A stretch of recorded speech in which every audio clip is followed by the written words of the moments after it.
Olá, pessoas. Quem fala aqui é Belmiro. Bem-vindos, bem-vindos e bem-vindas ao nosso podcast.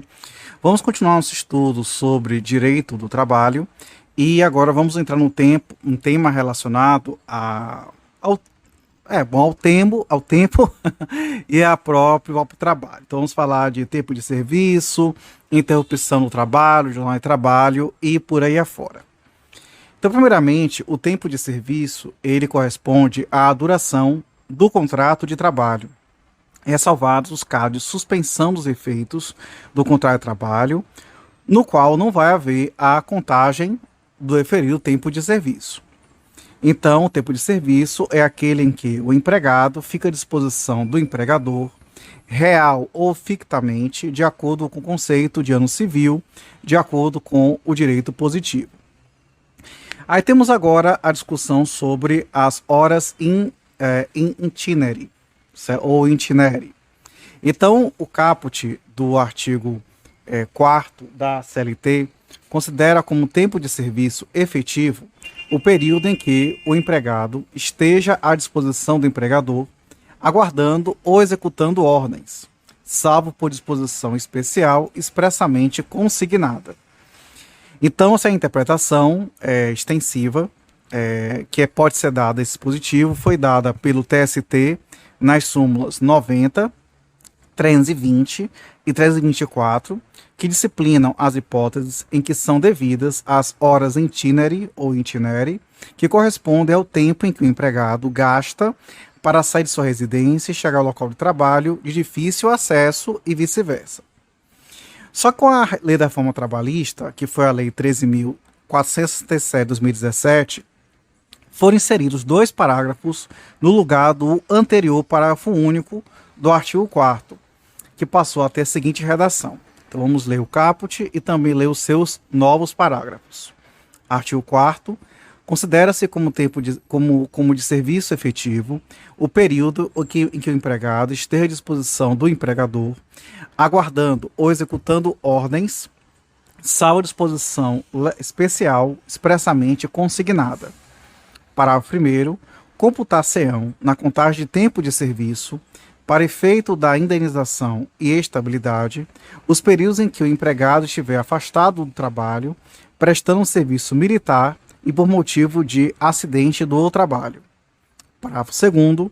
Por não se considerar tempo à disposição do empregador, não será computado com um período extraordinário o que exceder a jornada normal, ainda que ultrapasse o limite de 5 minutos previsto no parágrafo 1º do artigo 58 desta consolidação, quando o empregado, por escolha própria, buscar proteção pessoal em caso de insegurança das vias públicas ou más condições climáticas, bem como adentrar ou permanecer na dependência da empresa para exercer atividades particulares, dentre outras.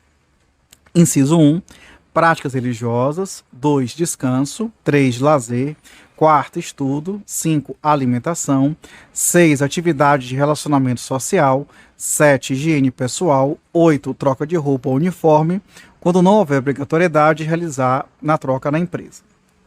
Então, além disso, fechou aqui a redação do artigo, além disso, a referida lei revogou o parágrafo 3º e alterou a redação do parágrafo 2º, ambos do artigo 58 da CLT, não mais permitindo a existência de horas in itinere, na medida em que o tempo despendido pelo empregado, desde a sua residência até a efetiva ocupação do posto de trabalho e para o seu retorno, caminhando ou por qualquer outro meio de transporte, inclusive fornecido pelo empregador, não será computado no jornal de trabalho, por não ser mais tempo de disposição do empregador.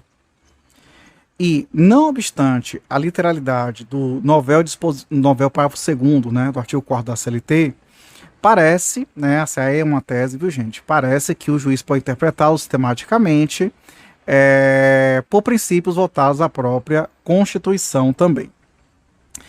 Bom, além disso, não serão descontadas nem computadas como jornada extraordinária as variações de horário de registro de ponto não excedentes de 5 minutos, observado o limite máximo de 10 minutos diários, nos termos do parágrafo 1º do artigo 58 da CLT.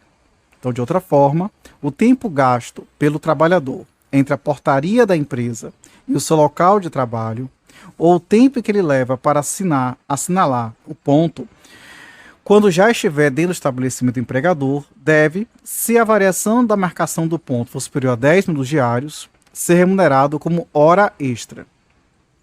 Também é importante destacar que a súmula 366 do TST adota o seguinte entendimento: cartão de ponto, registro, horas extras, minutos que antecedem e sucedem a jornada de trabalho.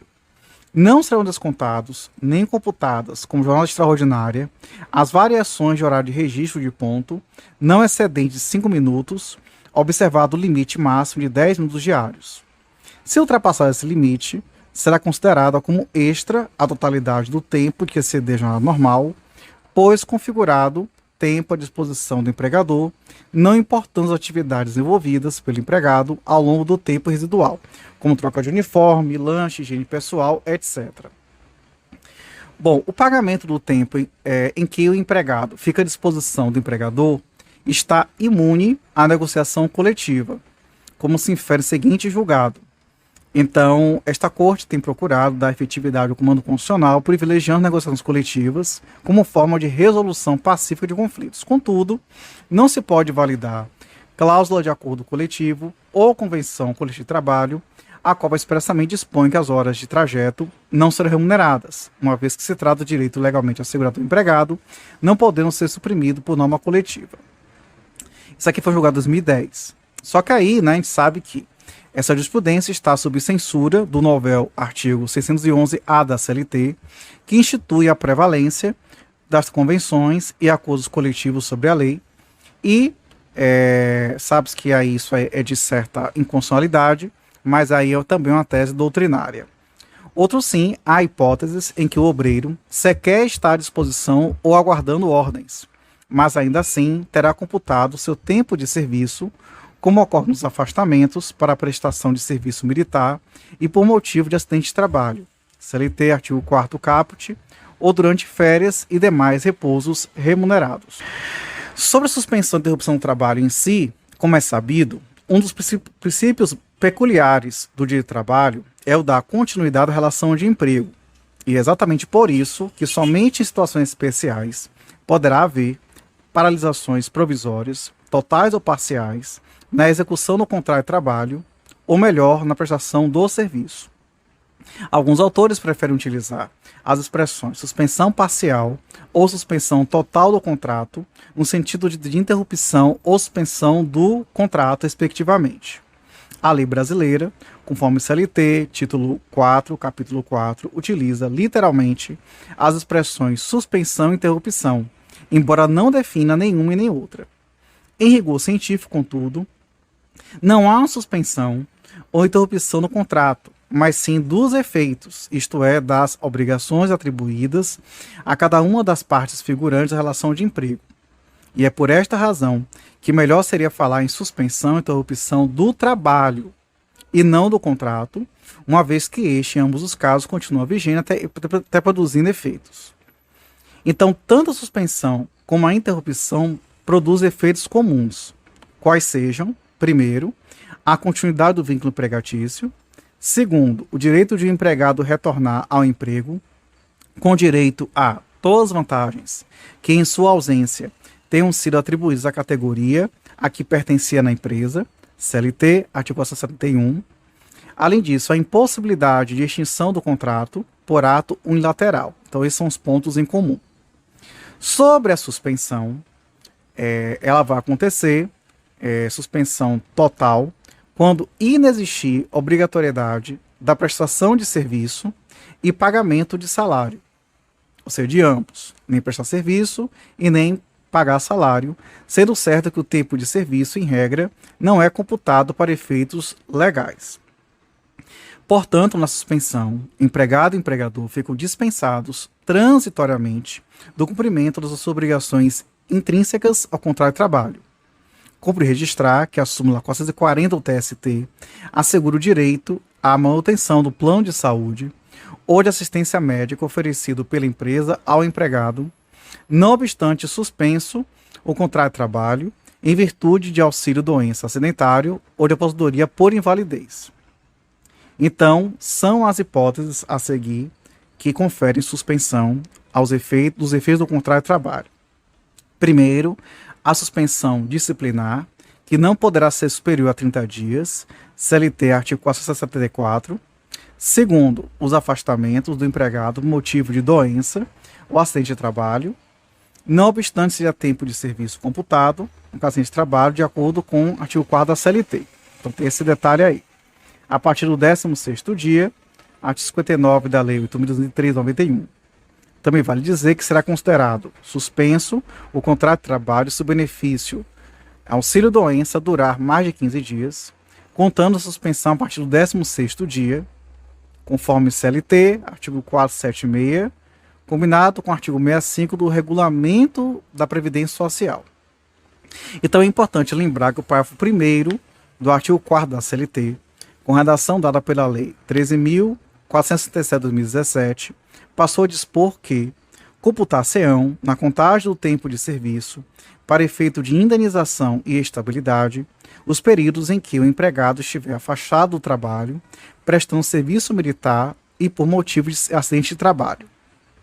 Outra causa de suspensão é a licença não remunerada.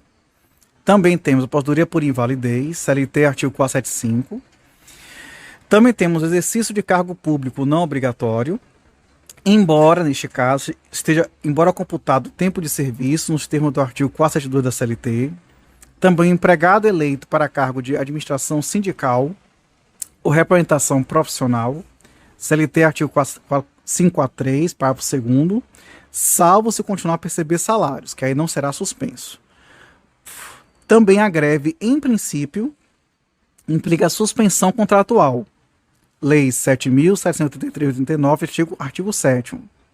Mas se houver pagamento ou compensação dos dias de paralisação, poderá ocorrer interrupção do contrato de trabalho.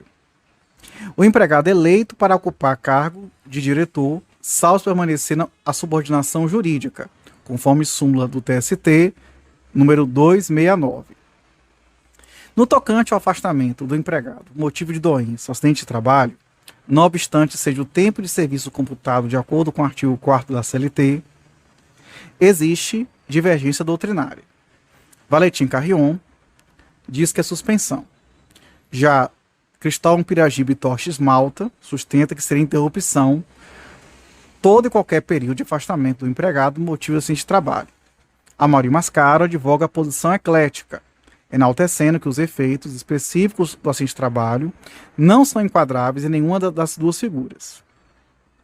No entanto, para Bezerra Leite, o afastamento do empregado por motivo de doença, acidente de trabalho, configura suspensão dos efeitos do contrato individual de trabalho, na medida em que o empregado passa a perceber, a partir do 16º dia de afastamento, o benefício previdenciário e não o salário do empregador.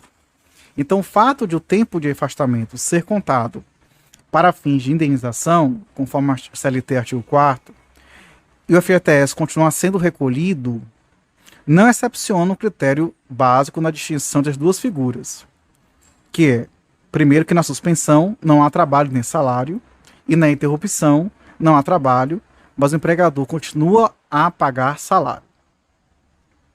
Aí temos a nova modalidade de suspensão temporária do contrato de trabalho, que foi no contexto aqui de algumas medidas provisórias aqui, tá? Então, além das mencionadas modalidades, ou melhor, dos efeitos do contrato de trabalho, há uma introduzida pela MP 1726, do ano de 98, atualmente regulada pela MP 2164, reedição 41, de 2001, que acrescentou o artigo 476-A à Consolidação das Leis do Trabalho, a CLT. Essa nova espécie, que já existe em alguns países da Europa, sendo inclusive prevista na Convenção 168 da OIT, que entrou em vigor no plano internacional em 91 e no Brasil por decreto legislativo 89 de 92. Então, a origem factual da sua modalidade de expressão contratual foi desenvolvida no seio da categoria econômica e profissional da Construção Civil de São Paulo, tendo como vista que nesse setor é comum a adoção dos contratos por obra certa, nos quais, como é sabido, não permitem ao trabalhador a permanência no emprego e levam o empregador a gastos decorrentes da extinção do contrato de trabalho. É preferível suspensão em relação à extinção do contrato de trabalho, porque isso representa a redução de custos para o empregador e a possibilidade de continuação no emprego para o trabalhador após o término da suspensão. Também que se registrar, por oportuno, que a suspensão temporária do contrato de trabalho não é restrita ao referido setor e aos contratos por tempo determinado, uma vez que nenhuma limitação no sentido foi imposta. Então, 3 requisitos são cumulativos para essa suspensão. Primeiro, tem que estar prevista, só que em convenção ou acordo coletivo de trabalho. Segundo, tem que haver concordância formal do empregado em documento escrito e pelo mesmo assinado. E terceiro, que tem que haver a inexistência de suspensão anterior, num período de 16 meses, o contrato a idêntico título. Então, a ausência de um só dos requisitos acima tornaria inválida a suspensão contratual. A suspensão ela pode durar de 2 a 5 meses, consoante previsão na convenção ou acordo coletivo, não podendo o empregado ou grupo de empregados individualmente considerados ajustar prazo maior do que o previsto na norma coletiva. Isso quer dizer que, se o empregado e empregador estipularem cláusula no contrato individual de trabalho prevendo prazo menor, será esta a regra aplicável à espécie, tendo em vista o princípio da aplicação na condição mais benéfica.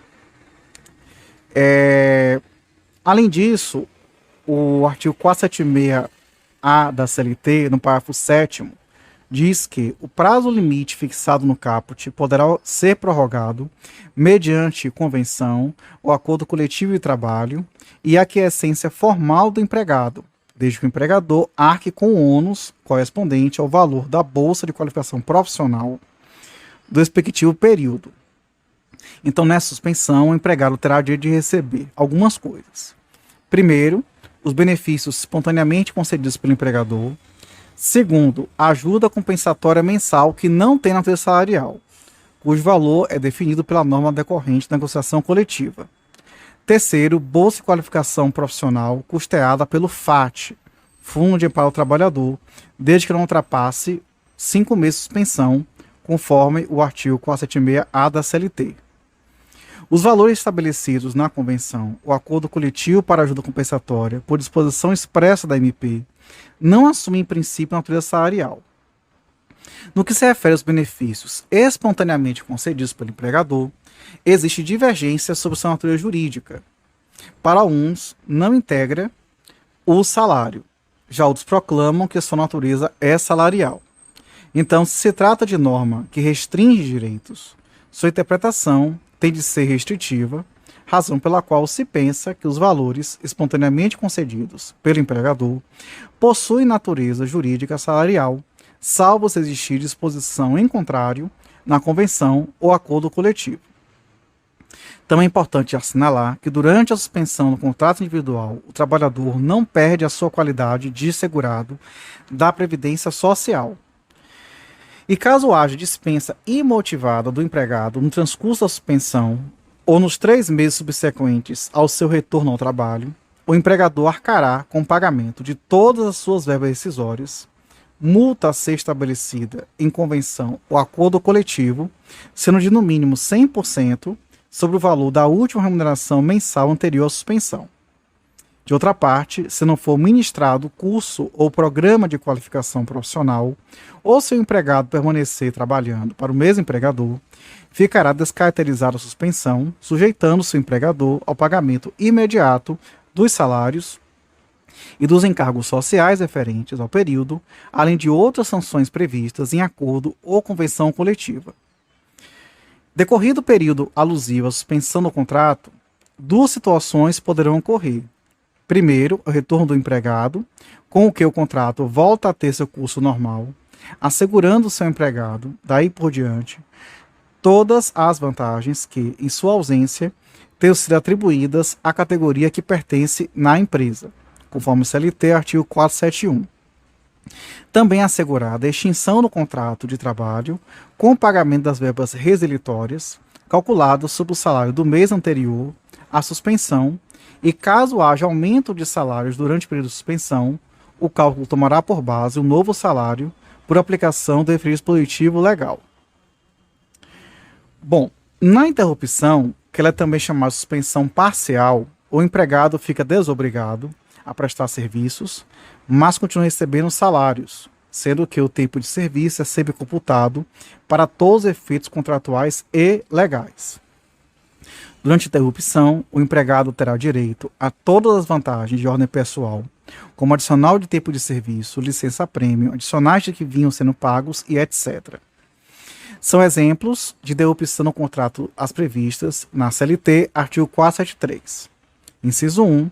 Até 2 dias consecutivos, em caso de falecimento do cônjuge, ascendente, descendente, irmão ou pessoa que declarada em sua carteira de trabalho, previdência social, viva sob sua dependência econômica.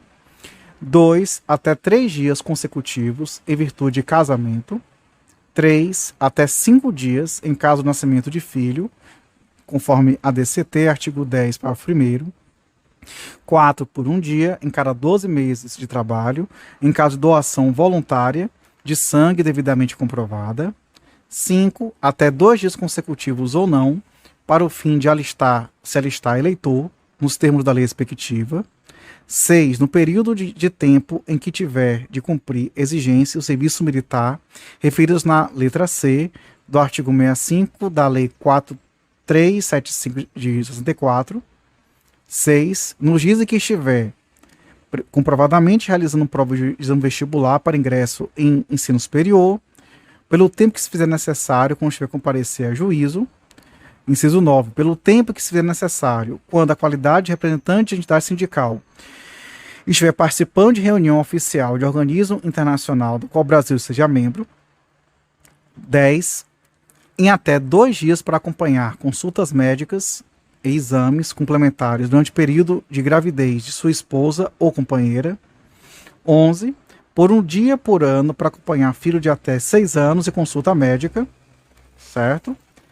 E além dessas hipóteses, também são considerados como interrupção contra o trabalho os domingos e feriados, se o empregado trabalha durante a semana, mas isso aí está na lei 605 de 1949, as férias, a licença maternidade, conforme a Constituição Federal, artigo 7, inciso 18, de no mínimo 120 dias, e de acordo com a Lei 13.257 de 2016, caso o empregador tenha aderido ao programa de empresa cidadã, se a empregada requeira até o final do primeiro mês após o parto, a licença maternidade será prorrogada por mais 60 dias, totalizando 180 dias, e em se tratando de empregado, a licença paternidade terá, além dos 5 dias estabelecidos no ADCT, mais 15 dias, totalizando 20, desde que ele requeira o benefício no prazo de 2 dias úteis após o parto.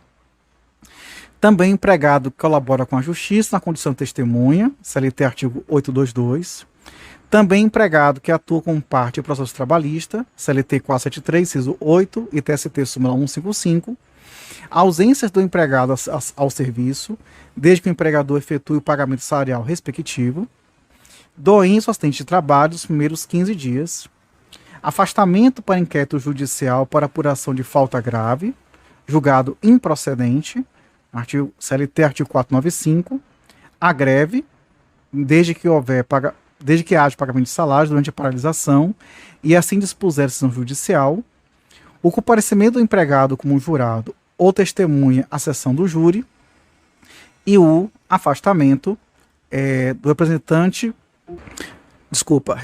afastamento do representante dos empregados para prestar serviços como conciliador nas comissões de conciliação prévia, conforme CLT artigo 625-B, parágrafo 2º. Bom, agora falando sobre a duração do trabalho, né, assim, de uma forma mais ampla, a gente tem que entender primeiro que existem razões para que haja essa limitação da duração do trabalho, e elas são de ordem biológica, social, econômica, religiosa e familiar. Então, por sua importância, a CLT com um capítulo específico à duração do trabalho, que vai dos artigos 57 a 75. Então, as normas que se referem à duração do trabalho humano têm por escopo principal proteger a integridade física e psíquica do trabalhador, que é uma questão de ordem biológica, evitando-lhe a fadiga e possíveis problemas de saúde decorrentes do intenso esforço físico e ou mental que o labor diário e o estresse possam originar. Então, em relação aos motivos de ordem econômica, nós temos a concessão do descanso, interjornada, intrajornada, semanal e anual, o que intensifica a produtividade do trabalhador, tanto em quantidade como em qualidade, influenciando inclusive no aumento do lucro do empregador. Além disso, o trabalhador utiliza parte do seu tempo para o seu descanso anual, férias, com viagens, consumo, turismo e lazer, especialmente com familiares, contribuindo para que o país aumente seu PIB, né? Sobre os fundamentos de ordem social e familiar são muito importantes porque é no período de descanso que o trabalhador tem a possibilidade de estar com seus amigos e familiares, o que contribui para a maior satisfação pessoal e, consequentemente, reduz a probabilidade de advir doenças de ordem psicológica, como depressão, isolamento social, síndrome do burnout, entre outras. Jornadas estafantes foram, durante o século XIX, uma das principais causas de movimentos revolucionários dos trabalhadores. Em 1919, a OIT editou sua primeira convenção, que não foi ratificada pelo Brasil, cujo teor limitava a duração do trabalho das indústrias em até 40 horas semanais e 8 horas diárias. E há 3 expressões que se apresentam igualmente relevantes no que concerne ao tempo correspondente à duração do trabalho, que é a duração do trabalho, jornada de trabalho e horário de trabalho.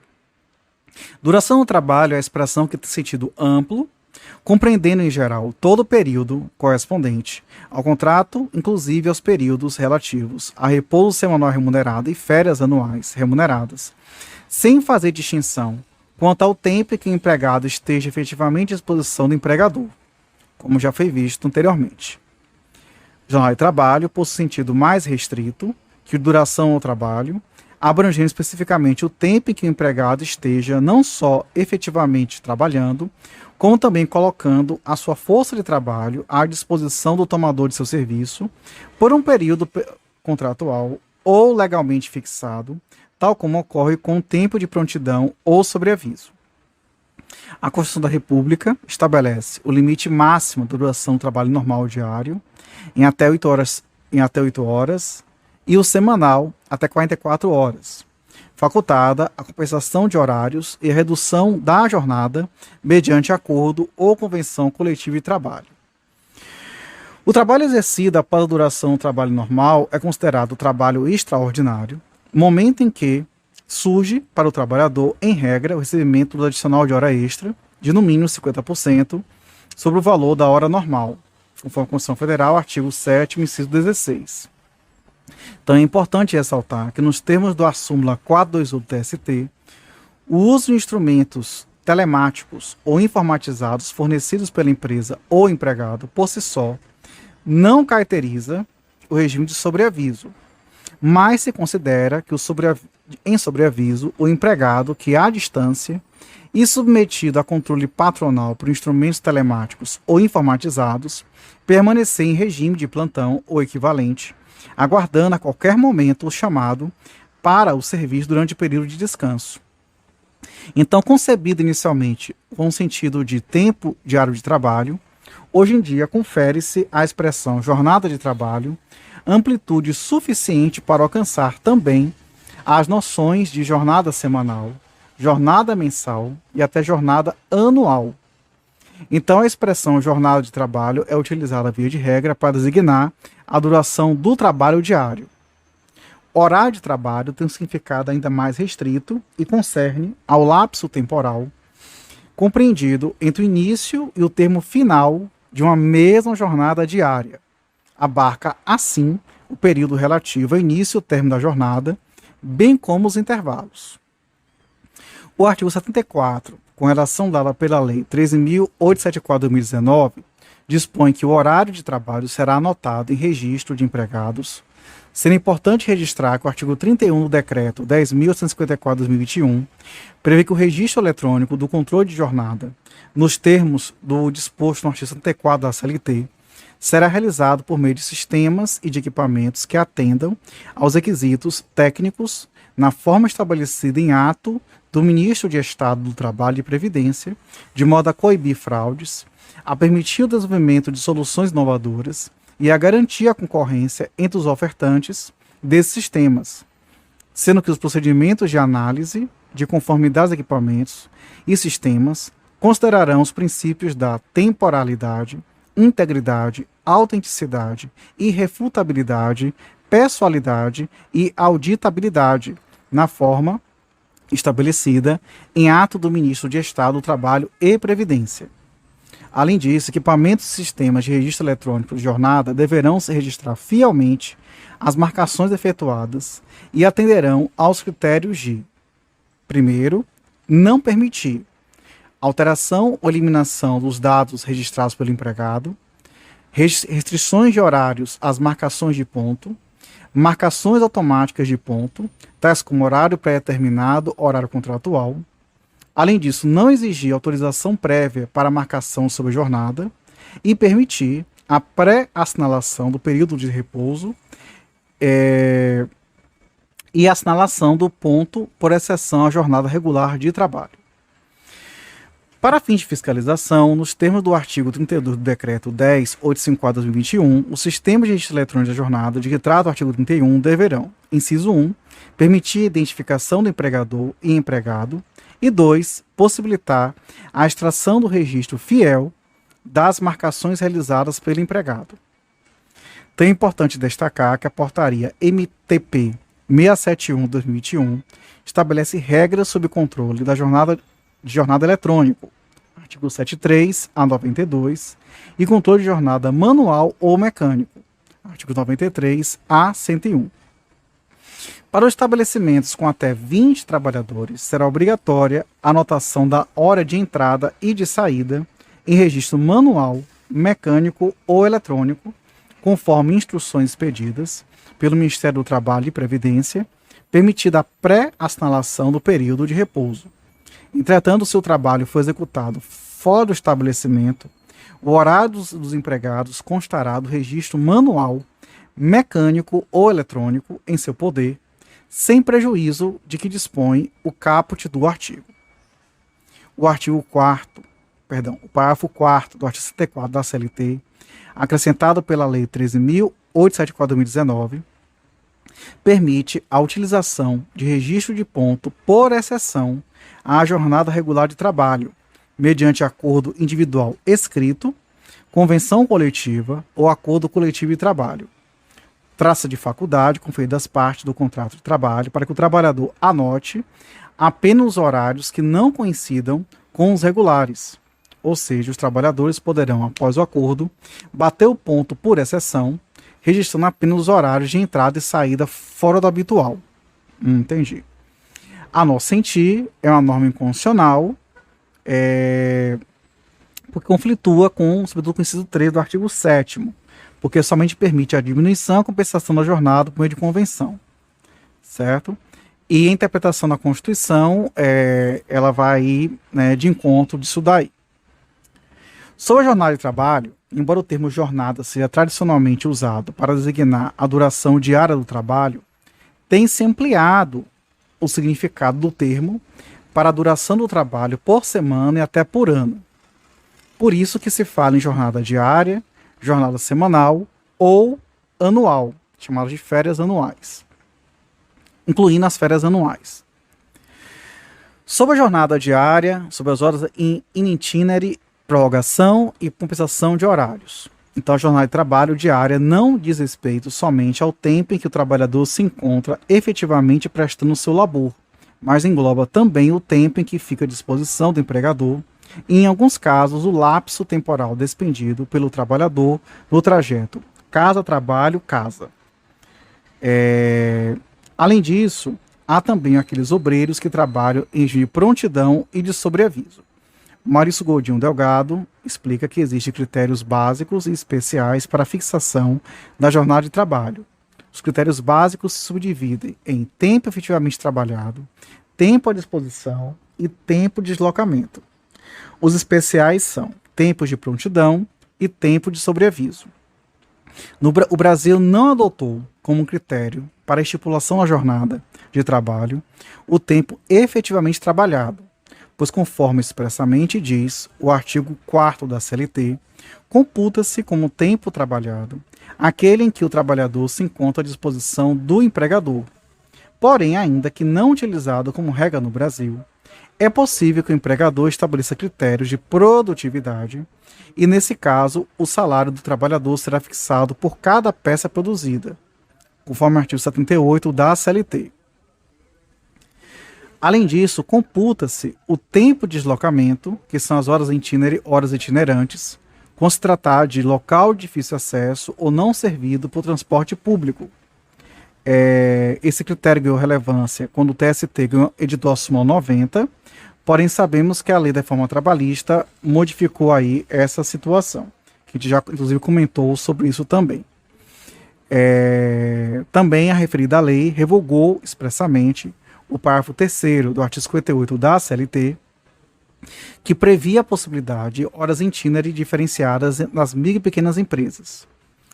As alterações legislativas, a par de facilitarem e estimularem as fraudes tocante ao tempo que o empregado fica à disposição do empregador, constituem violação ao princípio da vedação do retrocesso social. Mas aí é uma posição ainda um tanto quanto doutrinária. As horas de prontidão referem-se ao trabalhador ferroviário que ficar nas dependências da estrada aguardando ordens, conforme o artigo 244, parágrafo 3º da CLT, em escala não superior a 12 horas, sendo o seu valor equivalente a 2/3 do salário do valor da hora normal. As horas de sobreaviso, por sua vez, são aquelas em que o empregado efetivo, que permanecer em sua própria casa, aguardando a qualquer momento o chamado para o serviço. Artigo 244, parágrafo 2º da CLT. Apesar de o artigo tratar especificamente dos trabalhadores ferroviários, o regime de sobreaviso vem sendo aplicado analogicamente àqueles empregados que, pelo avanço da tecnologia, ficam aguardando o chamado do empregador a qualquer momento para retornar ao trabalho. E o TST, na súmula 428, não aplica o Instituto do Sobreaviso de forma irrestrita. E não basta que o empregador forneça os meios telemáticos ou informatizados ao trabalhador.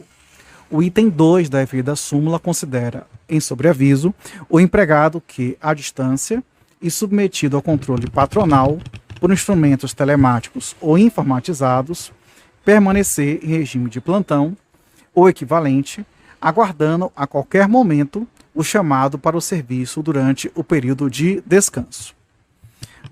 A jornada diária, em regra, deve ser de 8 horas e, nesse sentido, não é vedado, portanto, é permitido, ao empregador estipular a jornada diária inferior. Algumas categorias profissionais, a gente já viu isso, desfrutam disto, por meio de normas autônomas ou heterônomas de jornadas inferiores a 8 horas diárias, como bancários, médicos, telefonistas e dentre outros. Somente em casos excepcionais, a lei admite a prorrogação da jornada diária. Então, a duração do trabalho tem o pressuposto proteger a saúde física e psíquica do trabalhador. Portanto, a jornada elastecida ela é nociva ao trabalhador e a toda a sociedade, uma vez que, além de reduzir a oferta de emprego, pode redundar em fadiga, tornando-o suscetível a doenças. A prestação do serviço após o limite do trabalho máximo de 8 horas implica, em princípio, o direito do trabalhador de perceber a adição de horas extras, 50% da hora normal. Muito bem. E o artigo 74 da CLT, com a redação pela Lei 13.874 de 2019, passou a dispor que, primeiro, horário de trabalho será anotado em registro de empregados. B. Para os estabelecimentos com mais de 20 trabalhadores, será obrigatória a anotação da hora de entrada e de saída em registro manual mecânico eletrônico, conforme instruções do Ministério da Previdência e Trabalho, permitida a pré-assinalação do período de repouso. C. Se o trabalho for executado fora do estabelecimento, o horário de empregados constará no registro manual mecânico ou eletrônico em seu poder, sem prejuízo da anotação do horário de trabalho em registro de empregados. D. Fica permitida a utilização do registro de ponto por exceção, jornada regular de trabalho, mediante acordo individual escrito, convenção coletiva ou acordo coletivo de trabalho, sendo esse seguramente o aspecto mais polêmico, uma vez que nos parece que inconstitucional e etc. Mas aqui a gente já deu uma olhada nisso daí também. Sobre a jornada 18 por 36 horas, ela, somente em casos excepcionais, é que a lei admite a prorrogação da jornada diária. Então, a jornada elastecida, ela é vista como nociva ao trabalhador e a toda a sociedade, uma vez que pode redundar em fadiga, tornando-o suscetível a doenças e acidentes de trabalho, além de reduzir a oferta de emprego. A jurisprudência, no entanto, vem admitindo a jornada de trabalho em escala 12/36, desde que prevista em lei ou fixada por meio de convenção coletiva ou acordo coletivo de trabalho. É o que se infere da súmula 444 do TST, que diz: é válida, em caráter excepcional, a jornada de 12 horas de trabalho por 36 horas de descanso, prevista em lei ou ajustada exclusivamente mediante acordo coletivo de trabalho ou convenção coletiva de trabalho, assegurada a remuneração em dobro dos feriados trabalhados. O empregado não tem direito ao pagamento de adicional referente ao labor prestado na 11ª e 12ª horas.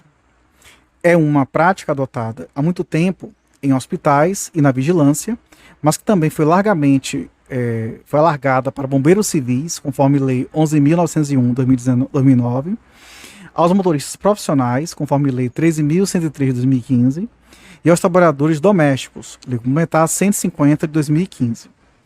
Então é importante registrar que a Lei 13.467/2017 inseriu na CLT o artigo 59A, que diz o seguinte, abre aspas, em exceção ao disposto no artigo 59 desta consolidação, é facultado às partes, mediante acordo individual escrito, convenção coletiva ou acordo coletivo de trabalho, estabelecer horário de trabalho de 12 horas seguidas, por 36 horas ininterruptas de descanso, observados ou indenizados os intervalos para repouso e alimentação. Parágrafo único. A remuneração mensal pactuada pelo horário previsto no caput deste artigo abrange os pagamentos devidos pelo descanso semanal remunerado e pelo descanso em feriados e serão considerados compensados feriados e as prorrogações de trabalho noturno, quando houver, de que trata o artigo 70 e parágrafo 5º do artigo 73 desta consolidação. Fecha aspas. Então, esse novel dispositivo, além de sua patente inconstitucionalidade, ela também viola o retrocesso, a proibição do retrocesso social. Então é importante registrar que a medida provisória 808, que entrou e saiu do sistema brasileiro, ela deu nova redação, tentou mitigar parcialmente a inconstitucionalidade, mas como ela saiu de vigor, então realmente isso não foi, portanto, resolvido.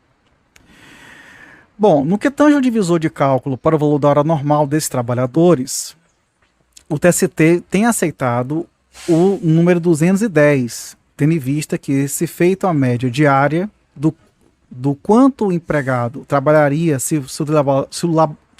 o labor fosse diário, chegaria a esse montante de 7 horas diárias.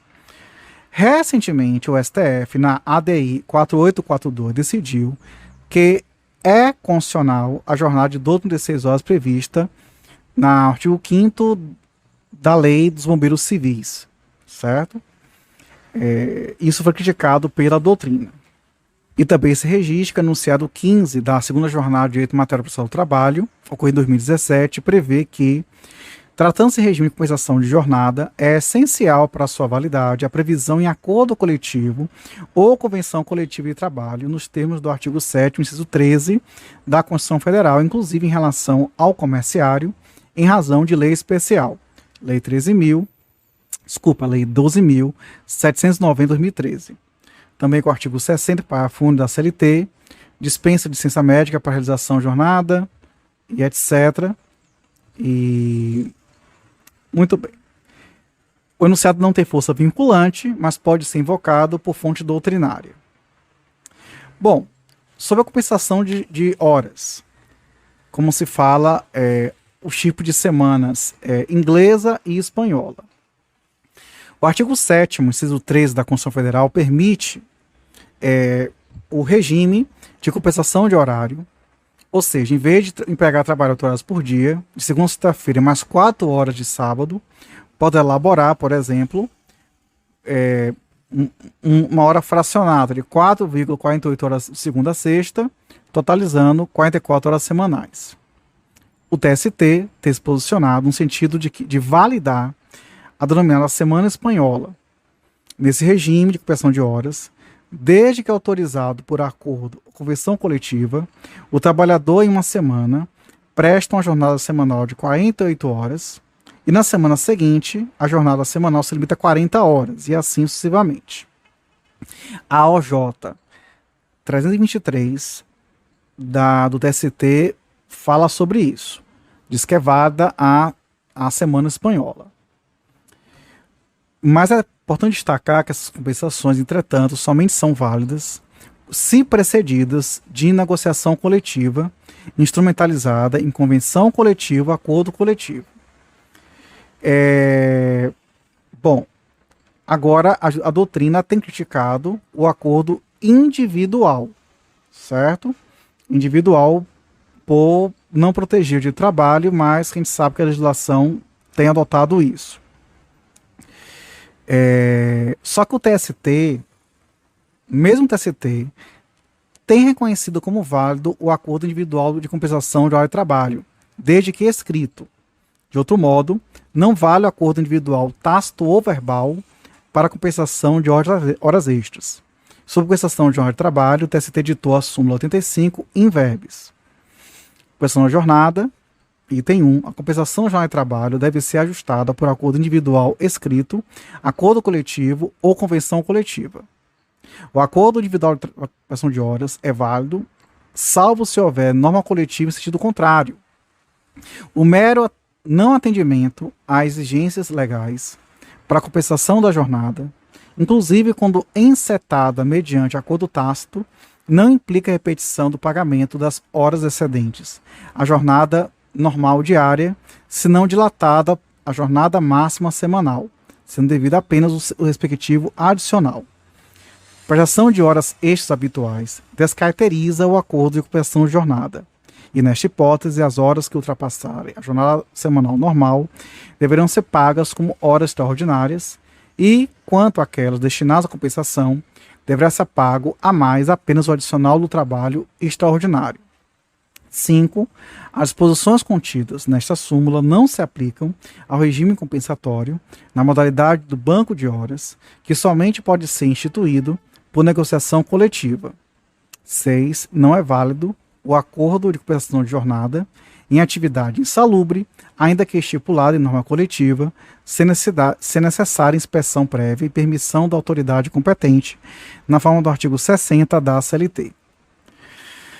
Bom, o TST na súmula 343 também considerava válido o acordo coletivo ou convenção coletiva para a compensação de horas extras em atividade insalubre, independentemente de inspeção prévia da autoridade competente em matéria de higiene e segurança do trabalho. Que é uma norma que a doutrina critica ser bastante inconstitucional. Bom, e essa autorização administrativa, em caso, é uma condição necessária para validar a compensação. Afinal, o artigo 60 da CLT deve ser interpretado conforme a Constituição. Também vale registrar que o TST editou as resoluções 174/2011, que cancelou a súmula 349, sendo certo que o novo item 6 da súmula 85 daquela corte passou a considerar inválido o acordo de compensação de jornada de atividade insalubre, ainda que estipulado por convenção acordo coletivo, sem que tenha havido previamente a necessária inspeção prévia e a permissão da autoridade competente. Então, decidiu-se em favor das normas de higiene e segurança do trabalho. Bom, também é importante a gente advertir, né, que esse acordo individual ou coletivo expresso de compensação de jornada, na hipótese de extrapolação eventual do horário avançado, o empregado terá direito às horas excedentes como extras, acrescidas de quê? Sem, claro, do respectivo adicional de no mínimo 50%. Nesse caso, o acordo de compensação de jornada continua válido, sendo devidas apenas as horas extras que extrapolarem a 8ª hora diária ou a 44ª semanal. Todavia, quando houver extrapolação habitual do horário estabelecido no acordo de compensação de jornada, opera-se automaticamente a nulidade da avença. E nesse caso, porém, não é pacífica a questão para efeitos de nulidade do acordo de compensação de jornada. Para uns, todas as horas trabalhadas após a oitava hora diária e aos sábados, domingos e feriados devem ser remuneradas como extras, acrescidas do adicional de no mínimo 50% do valor da hora normal. E nesse sentido, pode ser aplicado, por analogia, a súmula 199, item 1 do TST, que considera nula a pré-contratação de horas extras. Outra corrente doutrinária sustenta que a nulidade do acordo só atingirá o regime de compensação de jornada, mas não o regime da jornada de 44 horas semanais, sendo devidas apenas as horas excedentes à oitava diária e as que extrapolarem a jornada de trabalho.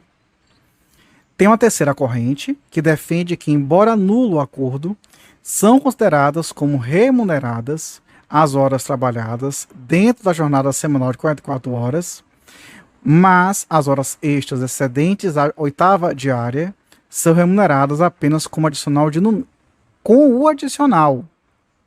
no mínimo 50%, e as horas trabalhadas aos sábados remuneradas integralmente como extras. O TST adotou a terceira corrente, como se depreende do item 4 da súmula 85 da Corte, que diz, abre aspas, a prestação de horas extras habituais descaracteriza o acordo de compensação de jornada. Nesta hipótese, as horas que ultrapassarem a jornada semanal normal deverão ser pagas como horas extraordinárias, e quanto àquelas destinadas à compensação, deverá ser pago a mais apenas o adicional por trabalho extraordinário.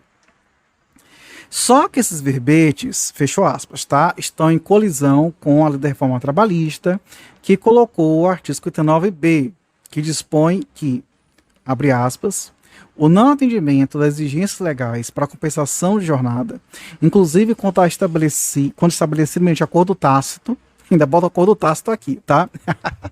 Não implica a repetição do pagamento das horas excedentes à hora normal diária, se não ultrapassar a duração máxima semanal, sendo apenas devida perspectiva adicional. Parágrafo único, a prestação de horas extras habituais não caracteriza o acordo de compensação de jornada, ou seja, é tudo o contrário.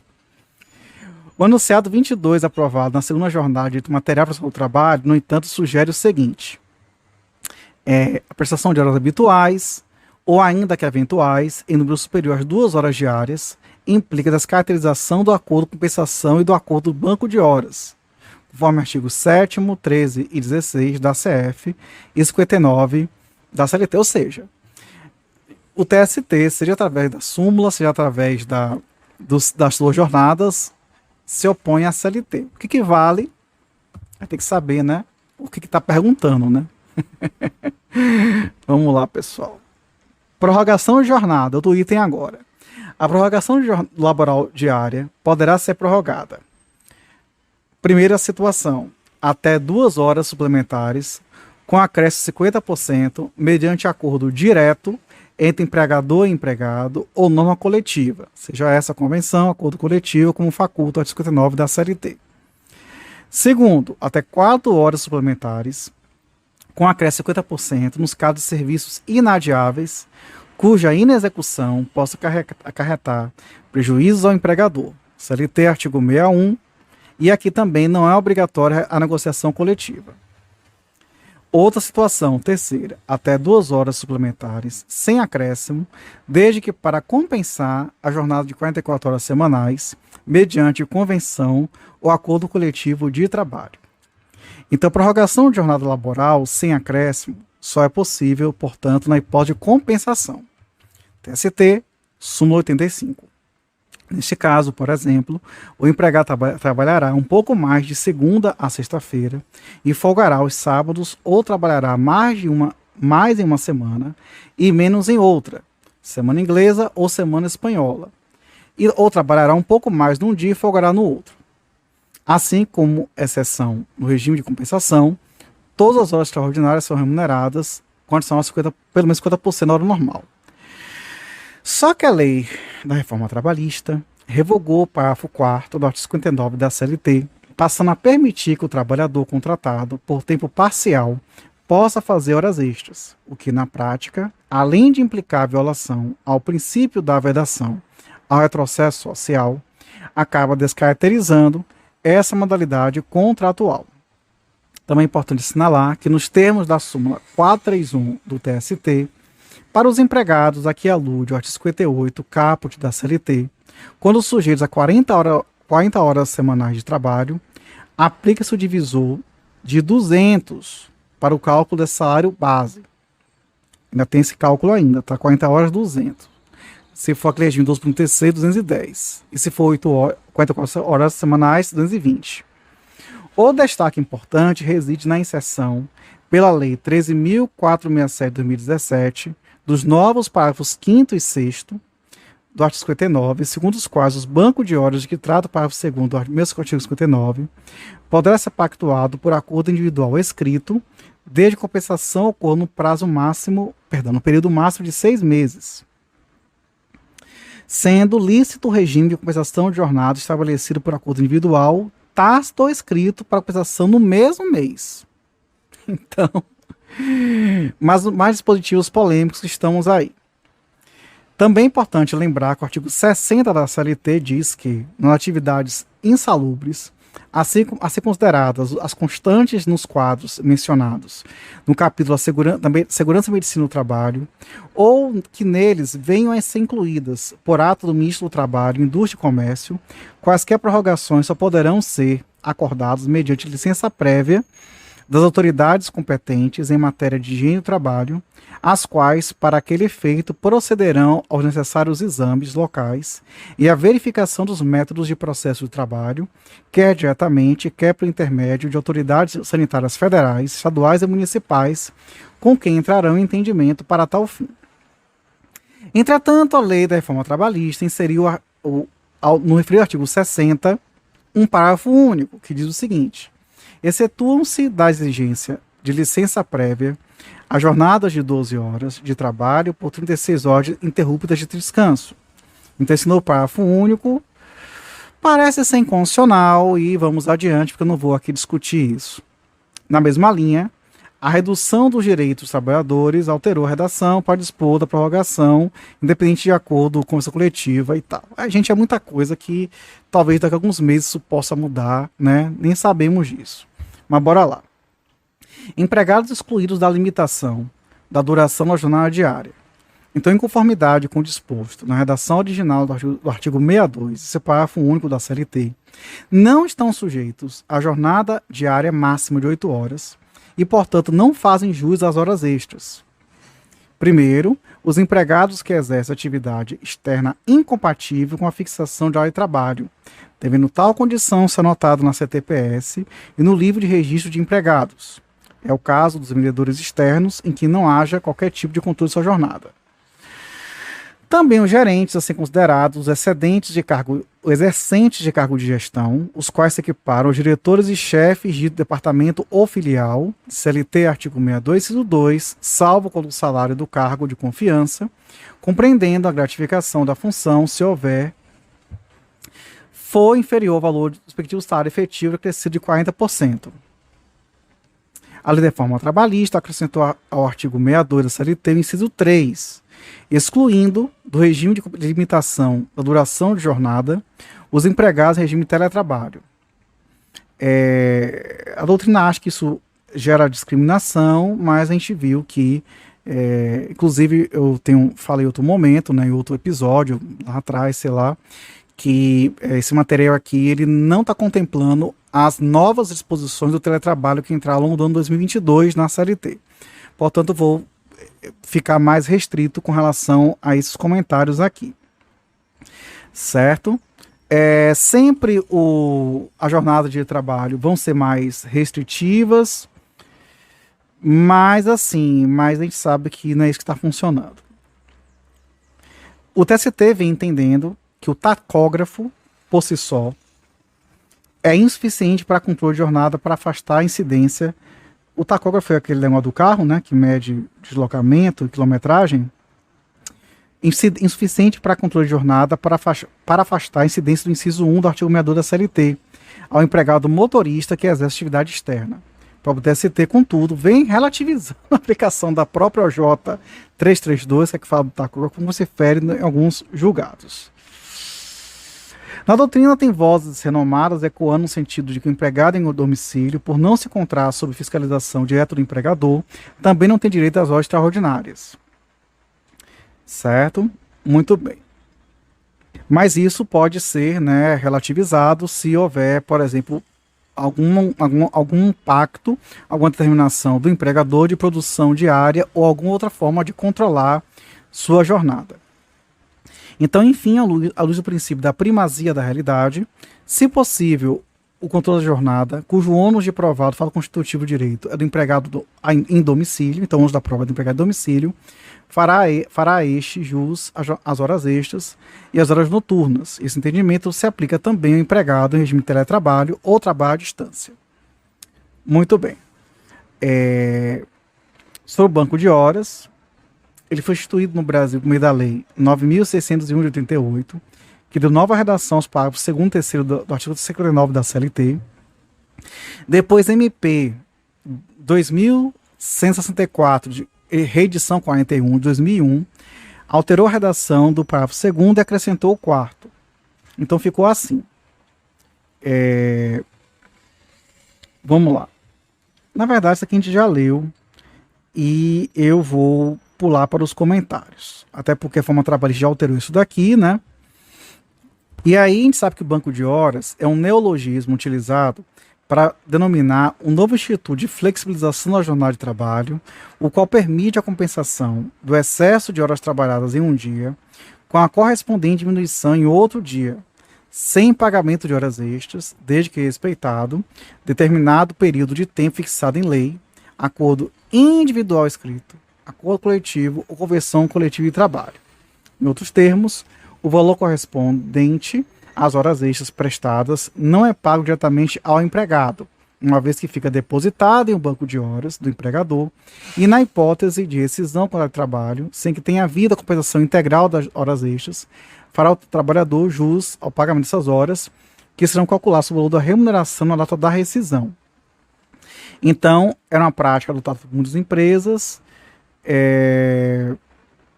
e aí depois passou a ter autorização de 120 dias, e convém registrar que o banco de horas, a parte de não guardar correspondência com a diretriz do contrato a prazo, aplica-se a todos os contratos de trabalho, né? Muito bem.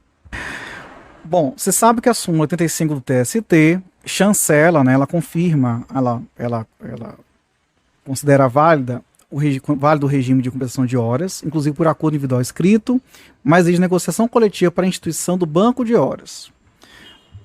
Só que o verbete deve sofrer modificações devido à Lei de Reforma Trabalhista, que inclui os parágrafos 5º e 6º do artigo 39, que permitiu o banco de horas, que poderá ser pactuado por acordo individual escrito, desde a compensação com um período máximo de 6 meses, ou sendo ilícito, né, mesmo que tácito no mesmo mês. Muito bem. E o enunciado 14 da jornada de direito processual do trabalho se opõe a isso, bem como o 22, o 23, o 30 e por aí afora. Então tem aí uma queda de braço entre legislação e justiça do trabalho, seja através de súmulas, seja através dos enunciados doutrinários das jornadas. Bom, sobre o regime de trabalho a tempo parcial. Então, seguindo tendência verificada nos Estados Unidos e em alguns países da Europa, o governo brasileiro editou em medida provisória 1709 do ano de 98, instituindo o chamado contrato a tempo parcial. No Brasil, o trabalho a tempo parcial encontra-se regulado no artigo 58A, 130A, 476A da CLT, com redações dadas pela MP 2164, reedição 41 de 2011. E foram alterados substancialmente pela Lei de Reforma Trabalhista, com acréscimos de outros parágrafos ao artigo 58A da CLT. E aí, então, nós vamos para os comentários, porque é muita legislação a ser enfrentada.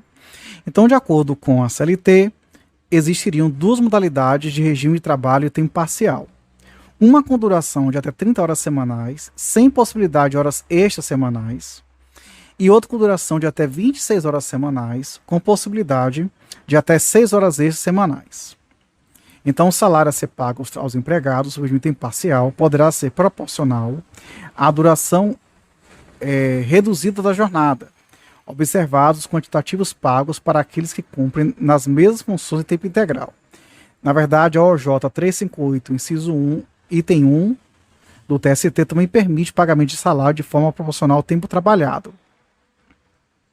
Bom, a própria Convenção 175 da OIT, ela reconhece a importância que apresenta para os trabalhadores contar com um emprego produtivo e livremente escolhido, e inclusive permitindo essa possibilidade do trabalho tempo parcial, como inclusive confirmam muitos doutrinadores. A Convenção 75 da OIT considera que um trabalho tempo parcial aquele de todo trabalhador assalariado cuja atividade laboral tem duração normal inferior à dos trabalhadores a tempo completo em situação comparável. E a referida convenção esclarece ainda que a duração do trabalho tempo parcial é calculada semanalmente ou em média durante o subsidiado período, mas exclui de tal regime trabalhadores afetados por uma redução coletiva e temporária da duração normal do trabalho, por motivos econômicos, tecnológicos ou estruturais. A contratação dos trabalhadores sob regime trabalho parcial pode ser feita nos moldes dos artigos 442 e 443 da CLT, isto é, que para novos empregados admite-se o contrato tácito ou expresso, verbal ou escrito. Tentando para os empregados já contratados, por tempo indeterminado ou por tempo determinado, a alteração contratual dependerá de manifestação escrita do trabalhador e desde que haja autorização por convenção ou acordo coletivo de trabalho, como se infere o parágrafo 2º do artigo 58A da CLT. Então, a gente recomenda-se, né, que o contrato seja firmado por escrito para não pairar dúvidas. Bom, as férias anuais remuneradas do trabalhador contratado a tempo parcial são reduzidas proporcionalmente nos termos do artigo 130A e parágrafo único da CLT. E aquela proibição que havia no sentido dos trabalhadores de tempo parcial prestarem horas extras é para evitar a fraude, no caso do próprio contrato de trabalho tempo parcial. Também o enunciado 92 da Jornada de Matéria Pessoal do Trabalho firmou a tese de que o contrato de trabalho a tempo parcial ele não se aplica aos comerciários, por aplicação obrigatória do artigo 3º, parágrafo 1º da Lei 12.790 de 2013. Bom, com relação aos intervalos entre duas jornadas diárias ou dentro da mesma jornada contínua, o empregador é obrigado a conceder intervalos para repouso e alimentação do empregado. Esses intervalos decorrem de razões biológicas, econômicas e outras tantas também. É a saúde do trabalhador, né? Esses intervalos são imunes à negociação trabalhista. Nesse sentido, tem enunciado 37 da segunda jornada de matéria pessoal do trabalho, certo? Que aí falou sobre isso. Sobre o intervalo interjornada, que é o intervalo que ocorre entre duas jornadas diárias de trabalho. Nos termos do artigo 66 da CLT, é obrigatório 11 horas, obrigatório intervalo de 11 horas. E a inobservância gera multa de natureza administrativa. Então, no caso, e o que mais aqui? No caso, registros que a concessão de intervalo interjornada inferior ao mínimo legal implica a obrigação patronal de pagar o seu valor integral, pois segundo a OJ 355 do TST, que diz assim: o desrespeito ao intervalo mínimo interjornada previsto no artigo 66 da CLT acarreta, por analogia, os mesmos defeitos previstos no parágrafo 4º, artigo 71 da CLT e súmula 110 do TST, devendo-se pagar a integralidade das horas que foram subtraídas do intervalo acrescido respectivo adicional. Entendi? Você paga, você só discussão 9 horas, faltaram 2 horas, você vai pagar 2 horas com o adicional de jornada extraordinária. No regime de revezamento, as jornadas trabalhadas em seguida o repouso semanal de 24 horas com período do intervalo mínimo de 11 horas consecutivas para descanso entre jornadas devem ser remunerados como extraordinários com o respectivo adicional. E para o trabalhador rural, o intervalo interjornada está regulado pelo artigo 5º da Lei do Trabalhador Rural, que diz: entre duas jornadas de trabalho, haverá um período mínimo de 11 horas consecutivas para o descanso. Com relação ao intervalo intrajornada, que é o da mesma jornada diária de trabalho, normalmente para alimentação e repouso do trabalhador, ele está previsto no artigo 71 da CLT, com as seguintes hipóteses. Se for contínuo, cuja duração for superior a 6 horas, é obrigatória a concessão de um intervalo para repouso ou alimentação, o qual será no mínimo de 1 hora, e salvo convenção coletiva ou acordo individual escrito ou coletivo que dispense do contrário, e não poderá exceder de 2 horas. Outra situação é que não excedendo 6 horas de trabalho contínuo, será obrigatório intervalo de 15 minutos, com a duração ultrapassar 4 horas. Nos intervalos de descanso não serão computados a duração do trabalho. O limite de 1 hora para repouso ou refeição pode ser reduzido por autoridade do Ministério do Trabalho. E com o intervalo para repouso e alimentação, por este artigo não for concedido pelo empregador, este ficará obrigado, além da multa administrativa, a remunerar o empregado como se fosse hora extra.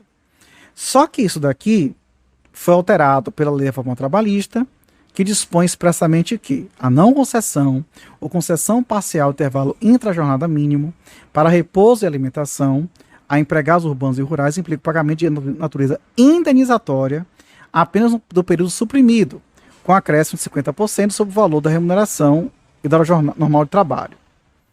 E também é uma discussão aí que ela macula um pouco a regra constitucional. Tem enunciado de jornada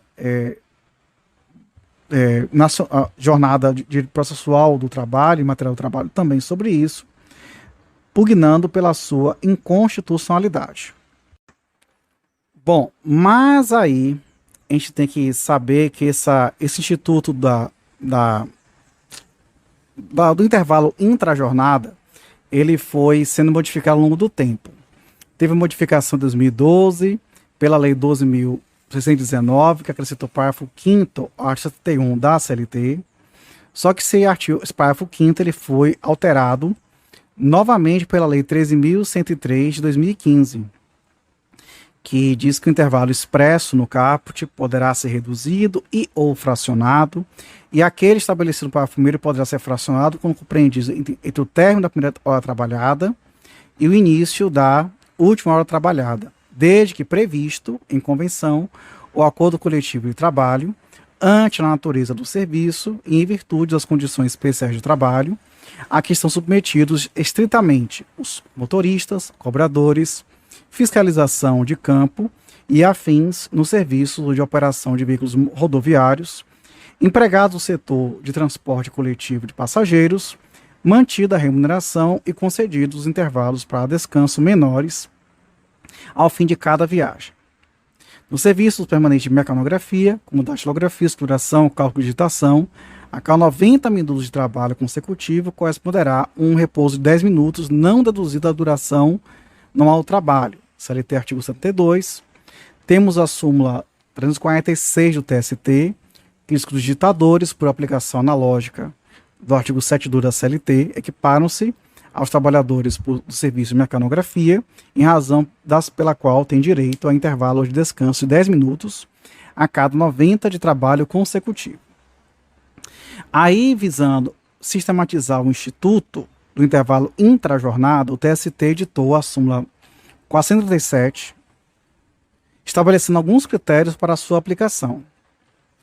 Primeiro item diz que após a edição da Lei 8923 de 94, a não concessão ou a concessão parcial do intervalo intrajornada mínimo para repouso e alimentação a empregados urbanos e rurais implica o pagamento total do período correspondente e não apenas aquele suprimido, com acréscimo de no mínimo 50% sobre o valor da remuneração da hora normal de trabalho, artigo 71 da CLT, sem prejuízo do cômputo da efetiva jornada de labor para efeito de remuneração. 2. Que é inválida a cláusula de acordo ou convenção coletiva de trabalho, contemplando a supressão ou a redução do intervalo intrajornada porque este constitui medida de higiene, saúde e segurança do trabalho garantido por norma de ordem pública. Artigo 71 da CLT e artigo 7º, inciso 22 da Constituição Federal de 88. Item 4, possui natureza salarial a parcela prevista no artigo 71, parágrafo 4º da CLT, quando não concedido ou reduzido pelo empregador, o intervalo mínimo intrajornada para repouso e alimentação, repercutindo assim no cálculo de suas parcelas salariais. Item 4, ultrapassar habitualmente a jornada de 6 horas de trabalho é devido ao gozo do intervalo intrajornada mínimo de 1 hora, obrigando o empregador a remunerar o período para descanso e alimentação não usufruído como extra, acrescido do respectivo adicional de forma prevista no artigo 71, caput e parágrafo 4 da CLT. Só que, sem ter um que, o item 3 da súmula 437 da ST está em colisão com o novo parágrafo 4, artigo 71 da CLT, com a redação da reforma trabalhista.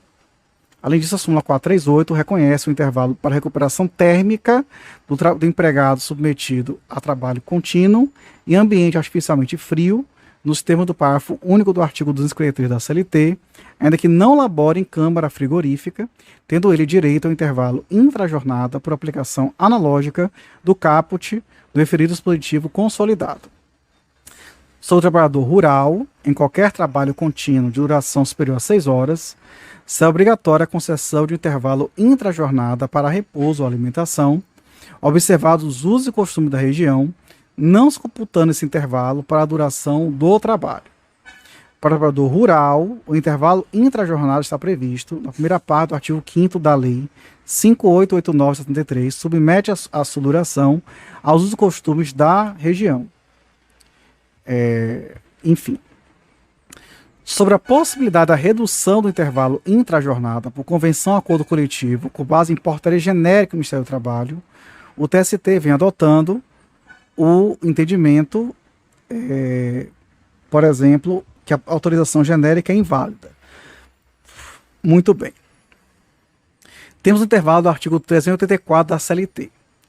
O artigo 384 da CLT prevê um descanso de 15 minutos para a empregada mulher que for prorrogada sua jornada diária normal nos seguintes termos.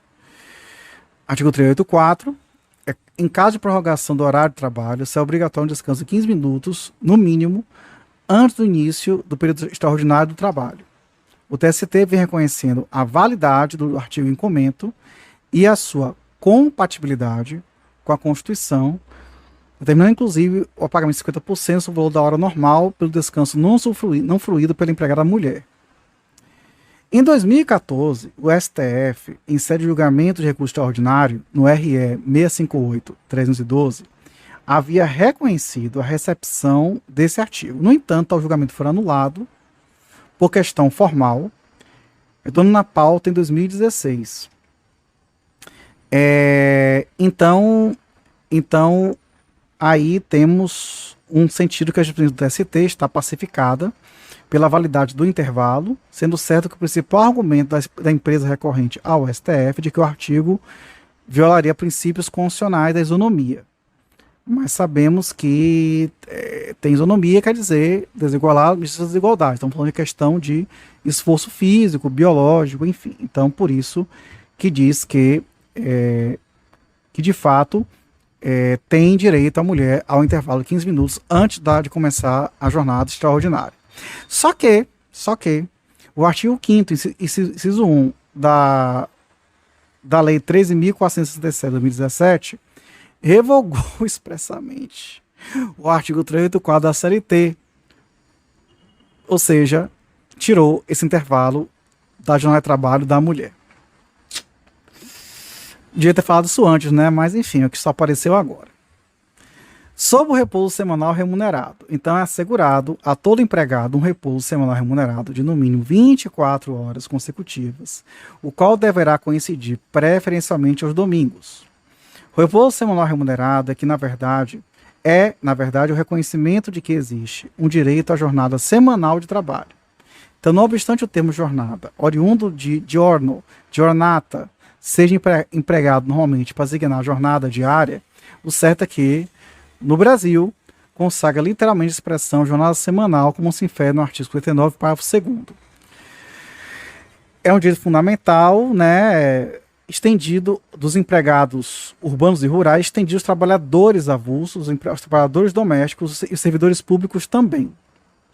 Conforme normas constitucionais e no plano infraconstitucional, o descanso semanal estava previsto originalmente no artigo 67 da CLT. Depois a lei 605 de 1949 disciplinou, né, isso de forma melhor e diz que todo empregado tem direito ao repouso semanal remunerado de 24 horas consecutivas, preferentemente aos domingos, nos limites das exigências técnicas das empresas, nos feriados civis e religiosos, de acordo com a tradição local. No que tange ao comércio, foi editada em 2007 a Lei 11.603, que alterou o artigo 6º e acrescentou o artigo 6º-A e 6º-B na Lei 10.101, que diz que fica autorizado o trabalho dos domingos na atividade do comércio em geral, observada a legislação municipal nos termos do artigo 30, inciso 1 da Constituição Federal. E o parágrafo único diz que o repouso semanal remunerado deverá coincidir pelo menos uma vez a cada 3 semanas com o domingo. Também diz no artigo 6º-A que é permitido o trabalho em feriados, também remetendo à norma municipal, e as infrações são punidas com multa. Bom, esse repouso semanal, também chamado de hebdomadário, tem origem religiosa e seu escopo é propiciar ao trabalhador o refazimento das energias despendidas durante uma semana de trabalho. O repouso semanal remunerado é estendido aos dias considerados feriados, civis ou religiosos. De acordo com o artigo 6º da Lei 605 de 49, não será devida a remuneração quando, sem motivo justificado, o empregado não tiver trabalhado durante toda a semana anterior, cumprindo integralmente seu horário de trabalho. São considerados motivos justificados previstos no parágrafo 6º, parágrafo 1º do artigo 6º da Lei 605. Então, nas empresas em que vigorar o regime de trabalho reduzido, a frequência exigida corresponderá ao número de dias em que o empregado estiver de trabalhar. A remuneração ao repouso semanal remunerado corresponderá: para os que trabalham por dia, semana, quinzena ou mês, há de um dia de serviço computadas as horas extraordinárias habitualmente prestadas. Para os que trabalham por hora, há de sua jornada de trabalho computadas as horas extraordinárias habitualmente prestadas. Para os que trabalham por tarefa ou peça, o equivalente ao salário correspondente às tarefas ou peças feitas durante a semana, no horário normal de trabalho, dividido pelo número de dias de serviço efetivamente prestados ao empregador. Para o empregado em domicílio, o equivalente ao quociente da divisão por 6 da importância total da produção da semana. Então, os empregados cujos salários não sofram descontos por motivo de feriados civis ou religiosos são considerados já remunerados nesses mesmos dias de repouso, conquanto tenham direito à remuneração dominical.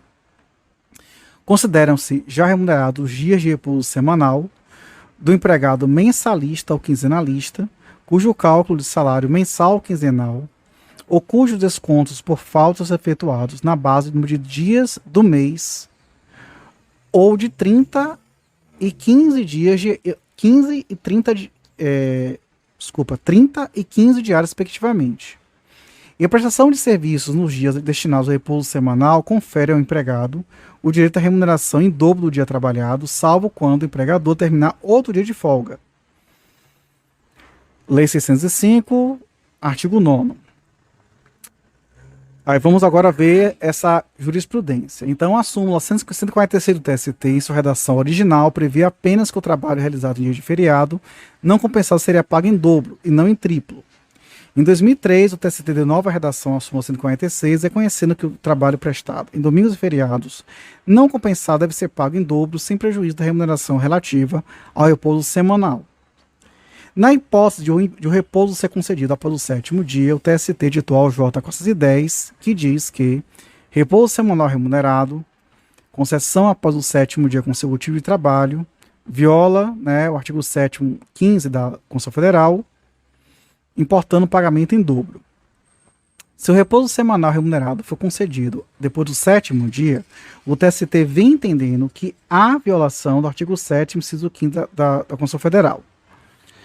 No regime de revezamento, as horas trabalhadas em seguida ao do repouso semanal de 24 horas, com prejuízo do intervalo mínimo de 11 horas consecutivas para descanso de jornadas, são extraordinárias, inclusive com o respectivo adicional.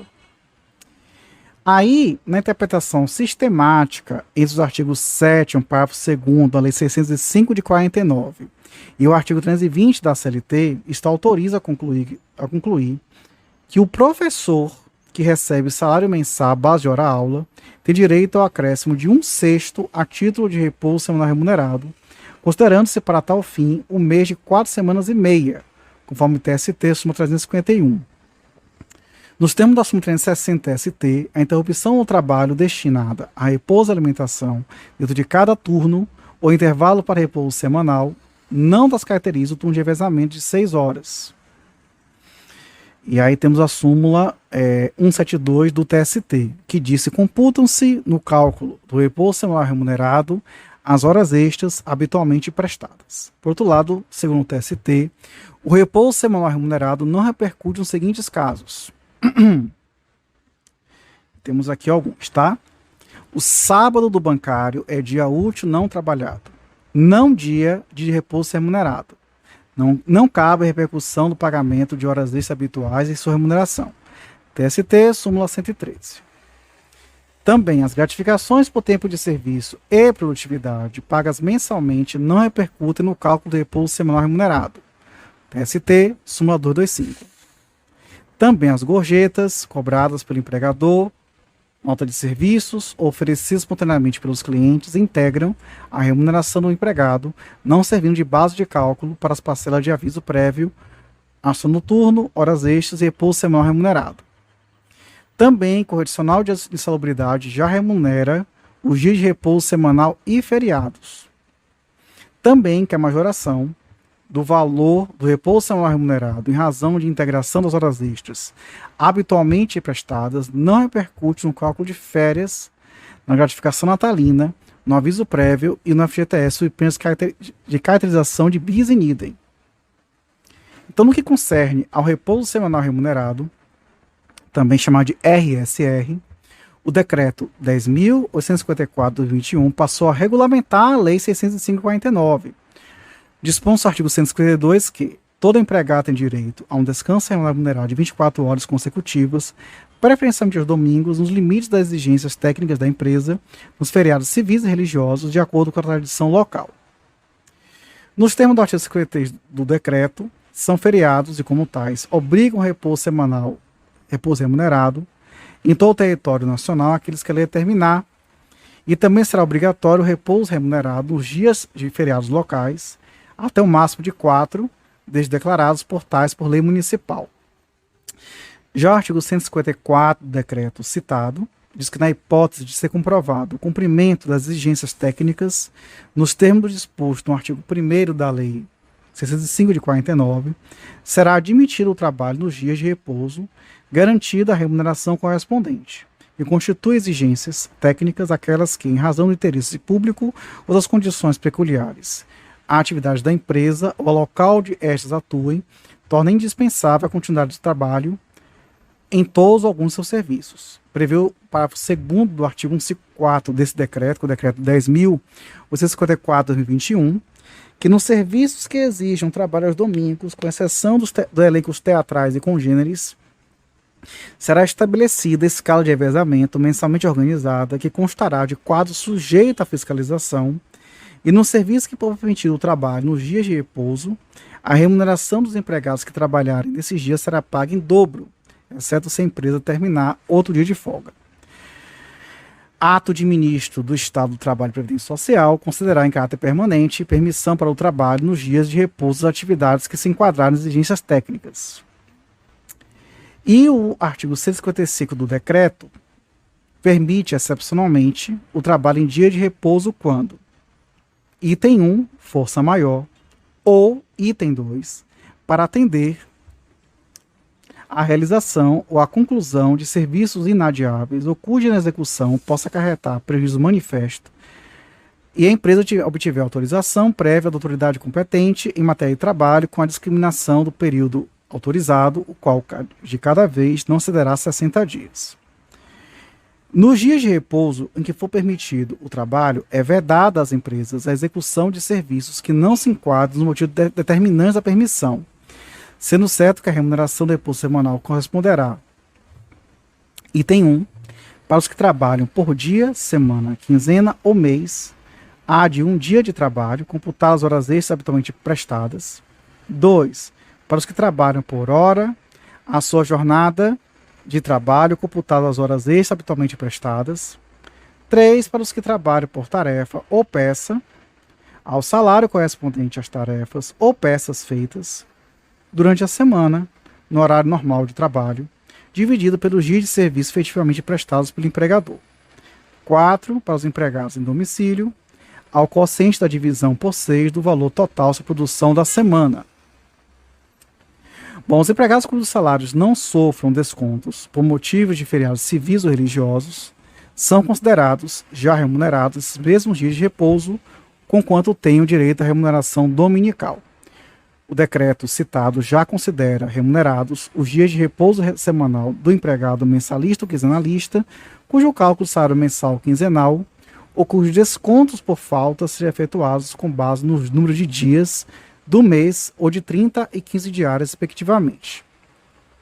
O artigo 158 do decreto diz que o trabalhador que, sem motivo justificado ou em razão de punição disciplinar, não tiver trabalhado durante toda a semana e cumprido integralmente o seu horário de trabalho, perderá a remuneração do dia de repouso.